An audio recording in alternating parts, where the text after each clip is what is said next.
So I guess on that topic, I think this is the right time to ask. Like, AJ and I were wondering this, and we try and do a little bit of research, now and then when we find a new beer and figure out like, okay, what makes this different than everything else? And we're trying to understand like, what's like the essential difference between like English style brewing versus like German style brewing, because you have like your Marzens and then you have your big heavies, I think, brown ales and whatnot. Mm-hmm. What's the essential difference there? God. And I know that was one of the questions that you said I should be ready for. And it's so involved, the differences. Uh, but when I'm giving a tour, I like to start off by saying there's two types of beer, English and German. Uh, German tends to be, when you taste it, it should be clean and crisp. You should taste the malt and the hops and not much else. Uh, English beers tend to be a little bit more complex. The temperatures, the type of yeast you use, uh, create a lot of different esters that do complicate and do make it a little bit more complicated of a beer. The So just more flavor. I would say more complex notes of, whatever you name it, versus just more I don't want to say basic, but like malt character, malt and Yeah, no, not really.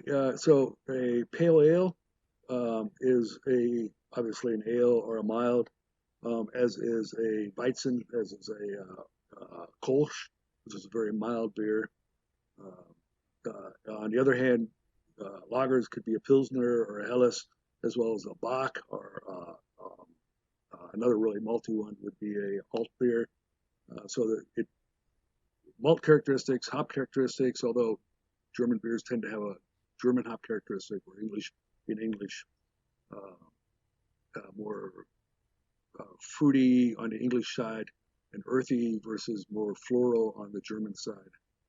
Uh, but color, maltiness, hoppiness, it doesn't make a difference. You can have it go both ways on either styles, either types of beer. okay. It comes down to that fermentation profile, what's developing these tertiary flavors that create this complexity in the beer.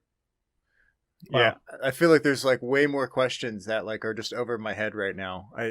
I'm just like, is it is it the like, yeast from those regions? Is it the malt? Is Yes, it absolutely. It's the yeast and the temperatures that you ferment, but the yeast are, you pick these yeasts that work best at these temperatures to create the flavors that you're looking for, or lack of flavors that you're looking for.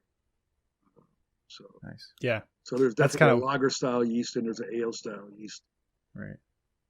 Right. yeah. That's kind of I was curious about as well. Like we've learned a lot about the hopefully I pronounced this right. Terroir. Yeah. Terroir. Yeah. I don't know Of if pronouncing it either. yeah. Come on, guys. We need a better word. That's just too Yeah. hard to say. That's the technical word for like the climates of different regions, that which result in different flavor profiles. So we actually interviewed Lionbind's Hop Farm, which is a hop farm up in Pennsylvania, and they kind of explained to us how like you could have a Cascade hop from the East Coast that tastes completely different from a Cascade hop on the West Coast. Absolutely, yeah. Uh, The yeah, dirt, the length of day, the amount of moisture. Uh, Soil content, I would assume, right? Oh, without a doubt, yeah. They all make a yes. So I imagine like kind of what you were saying there a minute ago of the different temperatures and things, like malts that you have available to you in Germany are completely different than you have in England, and that probably plays a big factor into that style, I would assume.